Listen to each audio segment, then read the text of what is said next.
Well, down that way is Sioux City, Iowa. Down the other way is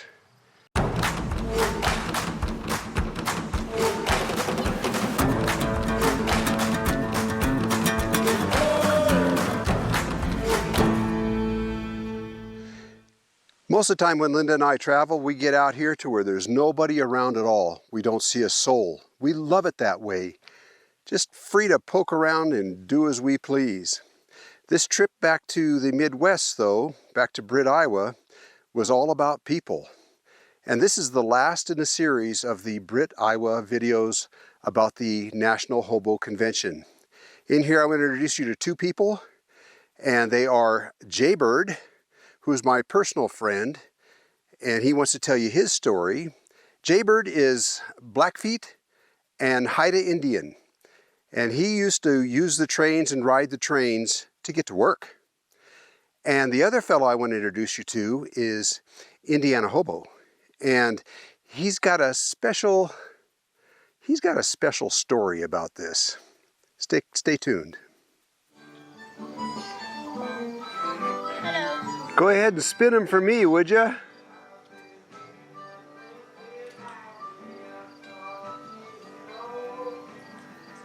Thank you.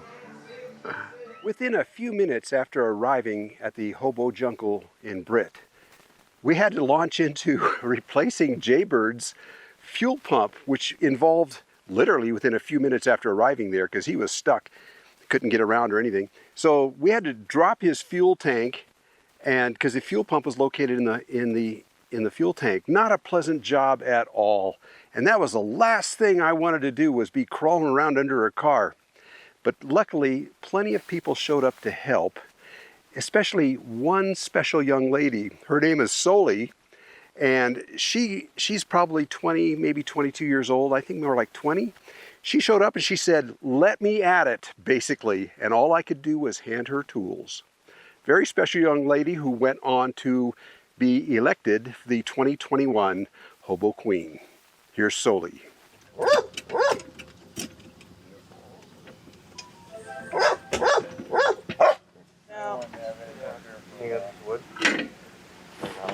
No. Gets drunk again. These women are gonna have my. The real reason I'm up here is because when Mama Jules asked me if I was gonna be Hobo Queen, I told her that nobody wants a grease monkey as their queen. And she told me that that would make me valuable. And all I would want is to be valuable to the community. And even if I don't make queen, I can still perform those things that make me who I am.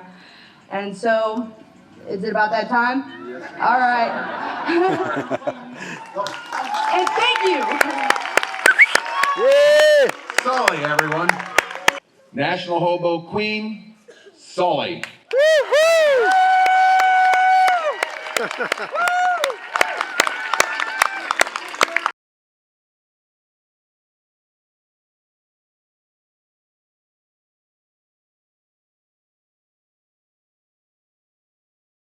Well, right now we're here with Jaybird. Jaybird's actually my neighbor up in Great Falls, Montana, where we live. And it was him that said he was coming down to Britt for this National Hobo Convention. And Linda and I said, yeah, we're coming along. That's how we ended up down here, was because of Jaybird. But Jaybird is a true hobo, and I'm going to ask him about what his experiences were like. And when did you start hoboing? Oh, when I was about 18 or 19, I was on the reservation, and I was staying with this family out in Heart Butte, and every summer they put together a big caravans, about a dozen cars and pickup trucks and stuff. And they bring their teepees and their wall tents and the grandparents and everybody takes off, and they go and pick apples and potatoes. Washington State? Washington, Idaho, and Montana. Mm-hmm. We bale Christmas trees in Idaho and pick apples and cherries. we got out to Washington in this big long caravan. Okay. And the grandparents would take care of all the kids and the babies and everything, and everybody else would take off and go pick apples or pick cherries or pears or whatever it was. And then I was just a young guy and stuff, and us young guys would travel, like we'd go from Wenatchee to Seattle and then back over to Yakima, and would just be fruit tramps. And we started riding freight trains at about that time. When you were doing that, did you get stuck out where you'd have to camp out in certain places? Oh yeah, every night. Oh, every night. Every night. Yeah. Would go to Wenatchee, and then we'd get there was a side track that went up north into Okanagan and Womack and stuff, and we'd get jobs up there, and we'd get to stay on the property. They had trailer houses or little wooden cabins and stuff for the workers. And after apple picking time was over with, then we started doing like pruning and propping the trees. Propping the trees. I didn't know that they actually did that, but I suppose that makes perfect sense. Yeah. Then sometimes you get to work in the warehouses. Yeah. Or drive a tractor or something like that. But in between jobs, you'd be riding freight trains.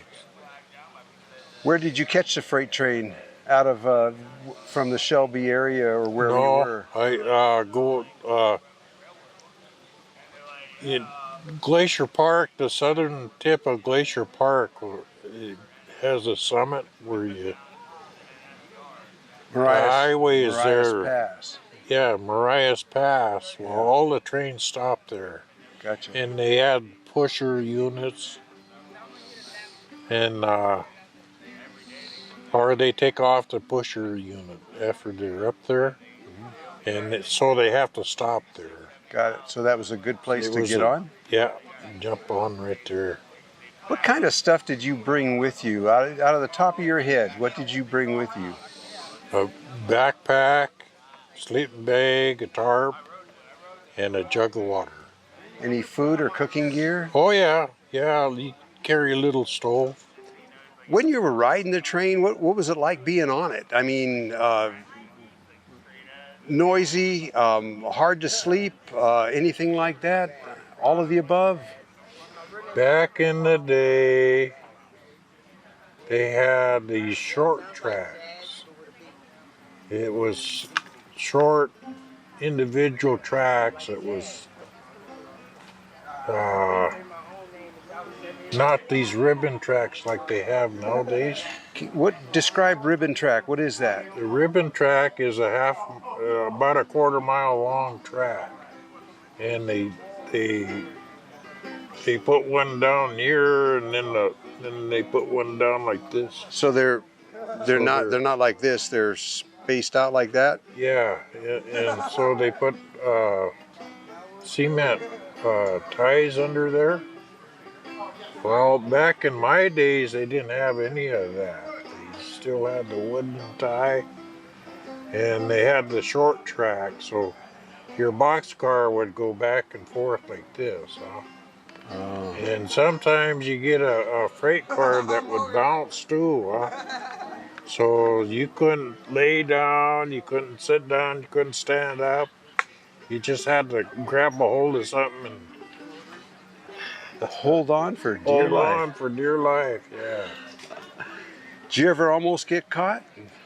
Yeah, I got caught in Wilmer one time, and they set us out there's 3 of us on there, and they set us out about a quarter-mile out of town. And we had a whole bunch of gear and stuff. And we had to walk all the way back into town. It was hot and sweaty. Oh, they actually We just had to walk down the highway. They wouldn't let us on the railroad property.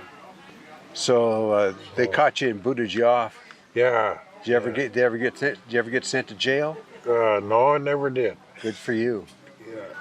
So this old gentleman come by. He was a millionaire, and he had a whole big spread. He had a herd of buffalo on there. He had an orchard, and he had about 4 or 5 houses that he'd rent out or refurbish them and rent them out and stuff. So he's had in all different kinds of things. He hired me, and I was working in his orchard spraying trees. And the other 2 guys, he says, well, that guy, he carves. He carves on stones and stuff. So that guy, he come to me and he says, I want your next carving. So I told him, oh, it's 2 buffalo. They was butting heads, huh? And I sold it to him for about $300. Well, good deal. You see, the thing here is, just in case you folks don't know, is a hobo is willing to work for his meal or work for wages. And sometimes they'll do it as they travel. Sometimes they'll stop traveling and just get a job till they get a bank accumulated again so they can set off again. Yeah, Right? yeah. Well, Jaybird, Okay. thank you very much. That was a good interview, buddy. Thank you. Okay.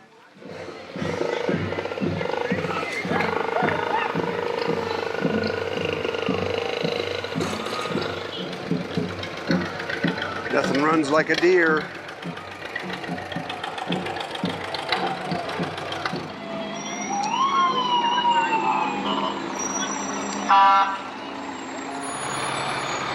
Well, here comes one I've been waiting for. National Hobo King and Queen. Not elected yet. A little later today.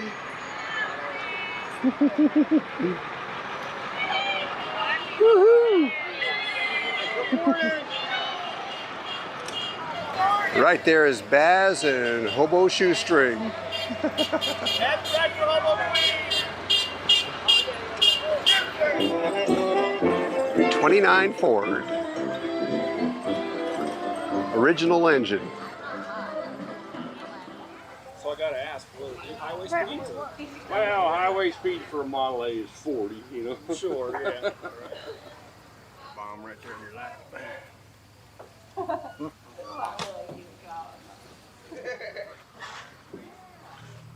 This vehicle pays over 5 1/4. Really privileged here to have Indiana Hobo with us. He's one of the very first people I met when Linda and I showed up in Britt this past week. And he's got something special to tell you, because what Indiana Hobo does is he makes the headstones for the kings and queens. And we just elected a new king and queen today, but they're young ones. They got a long time to live. He's going to be out of work. No, I'm kidding. I wish I was out of work. Indiana Hobo, how long you been doing this? Roughly about 9 to 10 years in the cemetery. I just kind of stumbled into it. A friend of mine, Inkman, past king, asked me if I would like to help him. And I said, yeah, you know, kind of get my foot in the door with the family a little bit. You know, I've been coming here for about 5 or 6 years before that, and didn't really kind of, you know, in the back corners, shadows, not really wanting to be known or anything, just kind of checking everything out. He asked me if I'd help him in the cemetery, and I said I'd be glad to. You know, it'd be an honor and a privilege, you know. And the first year, everything went okay. Well, the second year, he didn't show up. Everything was dumped in my lap, and I'm going like, oh my God, what do I do? You know, how do I do it? But I just started doing it, and everything came natural to me, you know. And every year I try and improve something. Like with one year I bought the little plastic flowers for each deceased person. I brought the train in on the you know, the entranceway. And Oh, you did that? The one with the medallions hanging below it, or no, that was the wind chimes. That was somebody else's idea. But actually putting the G-scale train up on top. Oh, gotcha. Was Ricardo's idea, and of course I had the train at home. I'm a railroad buff, and I had the spare train at home, so I brought it out here and set it up. And I thought, okay, now I'm going to start putting lights on it. So I've got a solar panel on the roof of the caboose, and that runs my classification lights on the back of the caboose at nighttime. I've got a little on and off switch, and it'll show up red and orange at nighttime real well. And I'm working on getting a headlight put in the locomotive, you know, and just trying some little new ideas each year to make it different, make it a little bit more, you know, presentable. But I love taking care of this place. Ever since I was a little kid, I knew about Britt, and you know, I wanted to come up here, and finally I did, and the doors just opened up to me, especially with the cemetery. You know, I've got a bad back, so I couldn't help them clean up, you know, and this and that and the other. But that's how I earn my keep at the jungle. That's how I get my 3 meals a day, is I take care of the cemetery, and then now I've just got to the point where to get away from all the drama up here in the jungle and all the crowds and everything, I'm more of a loner. And I like being down there where it's nice and quiet. Saw your camp today. And like I said, I know that I'm doing the right thing, because with the daylilies popping up at the end of the workbench, they're always there when I make my stones. This year they were a couple of days late. They didn't show up till about 3 days after I tore the bench down. But in general, I always have a little bouquet of daylilies there at the end of my bench, and it makes it all worthwhile. I know I'm doing the right thing. Oh, you are. And I was very surprised when you told me what you did, and I thought, well, that is so fitting. You know, that is such a nice thing. It's my closure. But what hurts me is I've got friends down there that I've known, and it bothers me to make their stone, but that's my closure with my friends. Well, that area of the cemetery, we were down there today. That's a special place. It is for me. Yeah, it is for everybody. I think that knows of it and goes there to see it. You know, yeah, it's something else. I kind of tell everybody that's my cemetery. Yeah, well, it kind of is. It really You is. know what though? I hear these fellas talking, and they say, you know, so many of them say that when they die, they want to be buried there. Yeah. Yeah. Yeah, there's a lot of famous people down there. Steam Train, Liberty Justice, Blackie. I mean, there's a lot of names down there. A lot of famous hobos. Yeah. I think I mentioned to you that my father was a hobo long before I was born, and during the Depression era. And yesterday I was over next to the tracks walking along, and it dawned upon me that my dad could have traveled right through here. Could have. Yeah, he could have been in Britt back during the Depression. You know. Yeah. I don't know. There's a lot of great history here. Yeah, there is. And a lot of good people too. I mean, to me, this is God's place for misfits for 1 weekend out of the year, because everybody here is different. We've had ad man, a millionaire, living on a lake in a beautiful, beautiful home, and me, truck driver, just, you know, paycheck to paycheck. These kids out here riding rails are just, you know, sponging off people, flying cardboard, trying to make some spare change to get from point A to point B. I mean, there's such a diverse life out here that, you know, it's unbelievable. And then you run into the ones that you don't expect it, and they've got college degrees in their pocket, but they choose this lifestyle for the freedom. Yeah. You know, there's something that I told you, Linda and I feel like we fit right in here, even though we've never hopped a train before in our lives. But it's because of the way that we've always chose to travel, and that is, it's always about the journey and not about the destination. Yeah. And that seems to be what this is about. Yeah. Everybody here has a bad case of wanderlust. Mm-hmm. You've got to see what is around the next curve or over the next hill. God, no wonder I like these people. That's what keeps us going. Yeah. Especially me, like driving a truck. I love being on a road that I've never been on before, because I get to soak in all the scenery and everything. And I tell you what, this United States, I can't see why people have to go overseas to see beauty or go on vacation. We've got it right here. The good Lord gave us everything right here. You can't possibly see it all either in a lifetime. No. Yep. I'm trying. Yeah. I'm trying, but I've hit about 44 states out of the 50, so I'm working there. But cool. Now it's like I tell everybody, I'm smiling when I come here, but I shed a tear when I leave, because it hurts to leave. Yeah. Well, we came here, we were going to stay one night, and that was like last week sometime. Yeah. I usually come a week early just so I can soak in the atmosphere. And of course, I go down there and see how bad the cemetery is, you know, and see what has to be repaired or repainted or what have you. But it's to me, it's an honor and a privilege to be doing this. I never ask for recognition. I don't want any, and they, I tell them every year, I don't want no recognition, but I forgot to tell them this year, and they popped me up on that Onion Cotton Award last night, and it just floored me. Oh, good for you. You could knock me with a feather, but I really appreciate the fact that the people here like what I do and how I do it. Oh, of course, they appreciate it big time. Guaranteed. Not too many people want to be down there in the weather and doing the work when everybody else is up here partying, but that's, like I said, that's my job and I enjoy it. Yeah. And I knew what I was getting into when I started helping Inkman with it, and as long as the good Lord's willing and my pickup is too, and my body, I'll be here every year to at least visit it or decorate it. Well, very good. Thank you for doing this. Well, thank you very much. Is there something else you'd like to add? I would just love for everybody to come up here at least one time in their life and see what Britt is all about, and talk to the young rail riders. They're not bad. They're not all drug addicts or this and that and the other. They're just kids that we've enjoyed them a lot. Either want to live off the grid, or they don't have a family, or they want to do what they want to do, and they want to be left alone. Yeah. But this is a place for them to come and feel welcome for 3 or 4 days out of the year. And as long as Britt is here, I hope they keep welcoming us here every year.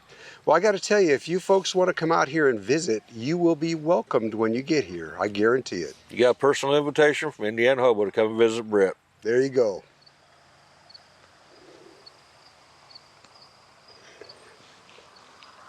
This cross is made out of railroad ties.